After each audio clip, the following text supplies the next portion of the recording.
Salam sejahtera, terima kasih kerana bersama dengan saya.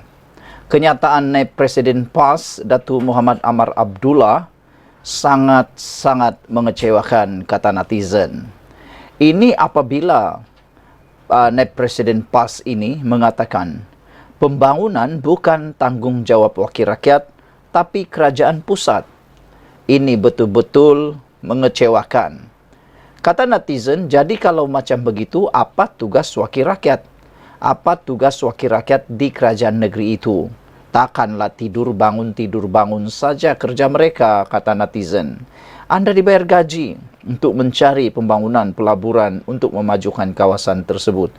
Pembangunan bukan tanggungjawab wakil rakyat ini satu tanggapan, satu kenyataan yang betul-betul tidak berasas dan tidak bertanggungjawab. Kalau begitu, buat apa nak pilih mereka yang bercakap seperti ini? Bukankah pembangunan di kawasan itu tanggungjawab sendiri? Kerajaan pusat hanya dapat membantu, bukan terbalik. Naib Presiden PAS, Datuk Muhammad Amar Abdullah berkata, apabila pembangkang menjadi wakil rakyat, tidak bermakna pembangunan di kawasan itu akan tersekat. Ini kerana baginya, projek memajukan sesuatu kawasan adalah tugas kerajaan pusat, bukan wakil rakyat. Kenyataan beliau ini menimbulkan tanda tanya, menimbulkan kemarahan kepada netizen, sehingga beliau diserang dengan mesej bertubi-tubi daripada komen netizen. Mereka kata, inilah orang yang tidak bertanggungjawab, sudah menang, sudah jadi wakil rakyat, salahkan pula kerajaan pusat. Jadi nak tuding orang lain, tuding diri sendiri dulu, kata mereka. Beliau berkata, kerajaan mungkin boleh menyekat peruntukan peribadi wakil rakyat, tetapi projek pembangunan dalam setiap kawasan menjadi tanggungjawab pusat. Peruntukan peribadi untuk wakil rakyat pembangkang mungkin boleh ditahan, tapi projek-projek pembangunan dalam kawasan itu tanggungjawab kerajaan pusat dan bukan wakil rakyat, katanya. Tak bermakna pembangkang jadi wakil rakyat, pembangunan akan tersekat, katanya kepada pemberita hari ini. Beliau memberi contoh kawasan dimenangi DAP sewaktu parti itu menjadi pembangkang. Menurutnya, kawasan ditadbir DAP semuanya maju dan membangun. Yang ini paling lucu lah kan. Dia cuba mengenakan DAP, cuba mengenakan kerajaan, cuba nak mengecam, nak menyindir Anwar Ibrahim, nak mendapatkan undi daripada rakyat. Tetapi sebenarnya perbuatan beliau mengiktiraf DAP sebagai pentadbir yang baik, memajukan kawasan walaupun pembangkang, itu secara tidak langsung menyebabkan mereka atau dia mengiktiraf DAP. Kerana selama ini PAS adalah PAS ialah kerajaan, beliau ialah PAS adalah pembangkang. Selama ini mereka pembangkang di Kelantan dan negeri-negeri lain, tapi nampaknya pembangunan sangat perlahan di negeri itu. Jadi maknanya DAP itu lebih baik mentadbir daripada PAS. Dapatlah ketahuan di sana. Inilah, berucap pun tak fikir-fikir dulu sehingga memakan diri sendiri. Kata beliau, dulu DAP menang di Ceras, Seputih, Batu Bukit Bintang. Malah semua kawasan itu maju dan membangun walau dikuasai DAP sejak dulu dan sebelum ini adalah pembangkang. Itulah maknanya. Walaupun kamu pembangkang, kalau kamu adalah pemerintah yang berkualiti, kamu ialah pentadbir wakil rakyat yang berkualiti, kawasan itu boleh maju. Walaupun kamu ialah kerajaan, kalau anda adalah wakil rakyat yang tidak bertanggungjawab, tiada kualiti, tiadalah apa-apa akan berlaku di kawasan itu. Kata netizen, itulah sebabnya PAS ni tak maju-maju pemikiran atau mentaliti mereka. Katanya mentaliti masih kelas yang ketiga banding dengan pemerintahan daripada DAP. Kata mereka, tengoklah, walaupun mereka pembangkang, tapi kawasan Ceras, Seputih, Bukit Bintang boleh maju sebab dibawa oleh kepintaran kepimpinan tersebut. Jadi apabila pendapat anda semua, adakah pada pendapat anda juga bahawa kenyataan oleh naib Presiden PAS ini sendiri makan diri, cuba nak kecam orang, sendiri kena. Sekian dulu, kita jumpa lagi. tinggalkan komen. Bye-bye. Salam sejahtera. Beberapa hari yang lepas, isu tentang gaji dan pencen para ahli parlimen dan ADUN, Ahli Dewan Undangan Negeri, hangat diperkatakan di seluruh Malaysia, terutamanya para penganalisis politik, pengikut-pengikut politik dan juga pemerhati politik. Para penggemar politik sangat mahu tahu berapakah jumlah pencen ahli parlimen dan ahli Dewan Undangan Negeri. Mereka juga sebenarnya nak tahu berapa bilangan pencen yang boleh diperoleh oleh ahli-ahli politik Malaysia ini. Nampaknya selepas didedahkan dalam interaktif Malaysia kini, didapati bahawa jumlah pencen yang boleh diperoleh oleh politikan Malaysia ini, termasuklah ahli parlimen dan juga ahli Dewan Undangan Negeri, adalah sangat lumayan.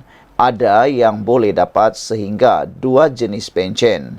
Ada juga yang dapat 1 jenis pencen. Ada yang dapat pencen sehingga RM40,000 sebulan. Dan ada juga serendah RM9,000 sebulan. Yang agak menjadi buah mulut netizen dan juga rakyat Malaysia ialah betapa singkatnya mereka boleh mendapatkan pencen tersebut. Ini apabila ada beberapa orang ahli parlimen dan ahli Dewan Undangan Negeri yang hanya berkhidmat sebagai adun atau ahli parlimen tidak sampai 5 tahun tetapi layak diberikan pencen. Apabila itu berlaku, mereka, netizen, membandingkan pendapatan ataupun pencen ahli-ahli politik ini dengan orang-orang yang bekerja. Kebanyakan mereka kata, kalau seorang penjawat awam bekerja berpuluh tahun baru dapat pencen, tapi dibanding dengan ahli politik yang bekerja hanya sekitar 5 tahun sudah layak dapat pencen lebih besar daripada penjawat awam. Mereka bertanya, bukankah ahli politik juga boleh dianggap sebagai penjawat awam?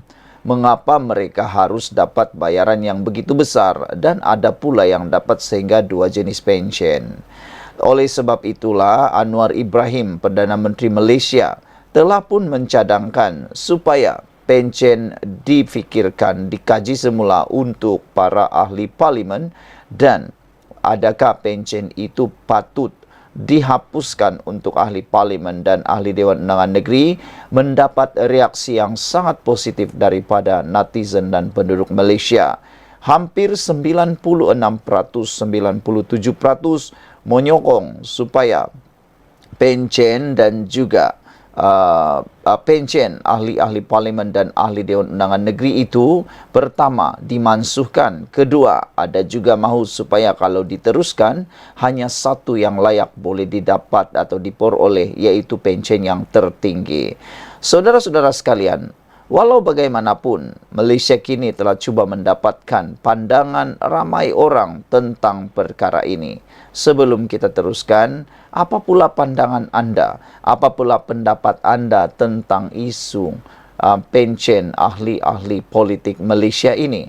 Adakah anda juga bersetuju bahawa pencen mereka perlu dimansuhkan dan pencen mereka kalau diteruskan dibayar mana yang tertinggi?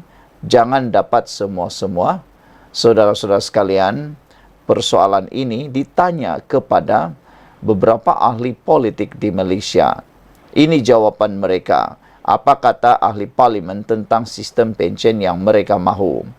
Isu pencen melibatkan wakil rakyat negara ini menyaksikan ahli parlimen daripada kerajaan dan pembangkang mempunyai pendapat yang berbeza. Beberapa ahli parlimen yang ditanya antaranya Bung Mukhtar Radin berpandangan skim pencen itu perlu dituruskan. Kata Bung Mukhtar, kerana ahli parlimen dan juga ahli Dewan Undangan Negeri berhak untuk menerimanya. Jadi Bung Mukhtar mahu supaya ia dikekalkan. Kata Bung Mukhtar, alasan beliau, khidmat seorang wakil rakyat sememangnya bukan mudah. Saudara, ada netizen menjawab apa yang dikatakan oleh Bung Mukhtar ini. Kata mereka, memanglah bukan mudah jadi wakil rakyat. Khidmat wakil rakyat ini tidak ada waktu, kata Bung Mukhtar. Siang atau tengah malam bila rakyat memerlukan perkhidmatan, wakil rakyat perlu berkhidmat dan ini berbeza dengan kerja seorang guru, kata Bung Mukhtar. Guru ni dia bekerja kepada bergantung kepada kerja jam. Mula kerja jam 7 pagi mungkin berakhir 5 petang dan selepas itu mereka bebas dengan aktiviti mereka, kata Bung Mukhtar. Yang ini dapat kecaman daripada netizen. Kata mereka, kalaulah dibandingkan dengan seorang guru, kata mereka, guru sudahlah gaji pensiunnya lambat mau dapat, selepas pensiun baru boleh dapat. Satu lagi kata mereka, Bung Mukhtar tersilap tentang jam waktu bekerja guru, kata mereka. Kalau Bung Mukhtar kata jam 7 pagi berakhir 5 petang, sebenarnya kerja seorang guru, kata netizen, tidak akan berakhir 5 petang. Ada pelajar tiba-tiba tanya jam 9 malam. Ada pula mengajar kelas tambahan malam. Ada lagi berkhidmat sebagai warden, kata mereka. Dan guru tidaklah bebas dengan aktiviti mereka selepas 5 petang. Jadi pendapat Bung Mukhtar telah dipersoal oleh beberapa netizen. Bung juga mengatakan itu pilihan status quo untuk menerima beberapa pensiun. Kata beliau, pilih pensiun dan ini akan berlaku sekarang kerana ini akan digunakan pakai sejak bertahun-tahun. Pensiun ini bagi ahli parlimen apabila berlaku apa-apa yang tidak diingini kepada kami sebagai ahli parlimen. Ahli keluarga kita boleh warisi hasil pensiun kita, kata Bung Mukhtar. Pensiun yang diterima ahli parlimen ini tidak banyak tetapi ia bergantung kepada tempoh perkhidmatan atau 50% daripada allowance yang diterima, kata Bung Mukhtar lagi. Walau bagaimanapun, Bung Mukhtar berkata tidak ada masalah sekiranya kerajaan memutuskan untuk memindah skim pensiun perkhidmatan awam pada masa akan datang. Kalau kerajaan dah putuskan apa-apa ketetapan ahli parlimen, tidak boleh buat apa-apa, kita akan akur saja, kata beliau lagi. Sementara itu, ahli parlimen Ampang, Rodzia Ismail juga berkata, isu pensiun wakil rakyat ini perlu dilihat daripada beberapa perspektif. Sebenarnya, ada di kalangan kami ini, wakil rakyat ini bekerja profesional, gaji yang jauh lebih besar, katanya. Tapi kita berkorban dan sebagian daripada kita punya khidmat kepada negara. Kita terpaksa tinggalkan jawatan kita ataupun gaji besar yang kita peroleh yang mungkin jauh lebih berbeza dari dulu. Jadi itu satu perspektif, katanya. Pada saya apa yang sedia ada ini mencukupi, tetapi kemungkinan besar ada juga ahli parlimen yang kadang-kadang dia telah melalui banyak peringkat. Kemungkinan besar dia bermula dengan adun dan kemudian jadi exco kerajaan. Selepas itu dia ke parlimen. Maknanya hayat dia berkhidmat kepada parlimen itu panjang. Jadi itu mungkin kita boleh semak. Ada bertindan kerana diberi pensiun kepada setiap penjawat awam, kata beliau lagi. Saudara-saudara sekalian, beberapa lagi komen daripada ahli-ahli parlimen juga diperoleh. Ahli Parlimen Kubang Krian Tuan Ibrahim Tuan Man secara peribadi lebih selesa untuk hanya menerima satu pensiun sahaja, walaupun dia boleh menerima beberapa pensiun melalui jawatan yang dipegang di peringkat persekutuan dan negeri. Kata beliau, dia setuju untuk satu pensiun sahaja dan kita akui bahawa sesetengah penjawat awam terutama jawatan politik dia ada beberapa pensiun yang bertindan 2 atau 3 pensiun untuk seorang. Jadi saya fikir, saya setuju perkara ini perlu diselaraskan. Katanya, biar wujud satu pensiun tertinggi sahaja di antara 3 atau 4 pensiun yang diperoleh. Pilih satu yang tertinggi, kata Tuan Ibrahim Tuan Man. Saudara, ada lagi pilih perkara betul bukan yang disukai. Manakala beberapa ahli parlimen muda yang dilantik mewakili parlimen masing-masing sangat bersetuju dengan cadangan pensiun digantikan dengan KWSP. Syed Saddiq Syed Abdul Rahman berkata, dalam isu pensiun wakil rakyat ini, perkara yang betul adalah lebih penting dari perkara yang tidak suka. Sebagai bekas Menteri Belia dan Sukan dan merupakan ahli parlimen 2 penggal, Syed Saddiq berkata dia hanya layak menerima KWSP. Saya berasal daripada keluarga penjawat awam dan saya nampak mak saya dan rakan-rakan sejawatnya iaitu guru mengabdikan 40 tahun daripada hayat mereka sebelum layak menerima pension. Ia bukan saja tidak betul, tetapi secara moralnya juga salah apabila seseorang itu dipilih dan layak menerima pension seumur hidup yang nilainya berpuluh ribu ringgit. Bukan itu sahaja, tetapi pelbagai pension jawatan tidak termasuk syarikat berkaitan kerajaan GLC dan agensi-agensi lain yang memberikan bayaran, tegasnya lagi. Tetapi guru-guru penjawat awam, polis, pegawai tentera dan yang bekerja berdekad-dekad selama hayat mereka tidak dapat dan perlu menunggu berdekad dan hanya dapat sedak sahaja. Dari segi jumlahnya, kata Syed Saddiq lagi, soalnya bukanlah perkara yang saya pilih tetapi perkara yang betul. Saya percaya kita perlu mereformasikan skim pension dan ahli parlimen serta menteri bertukar kepada caruman KWSP dan saya akan menyokongnya sepenuh hati, kata Syed Saddiq Syed Abdul Rahman. Sekian untuk kali ini. Jangan lupa tinggalkan komen anda, tekan butang subscribe. Bye-bye.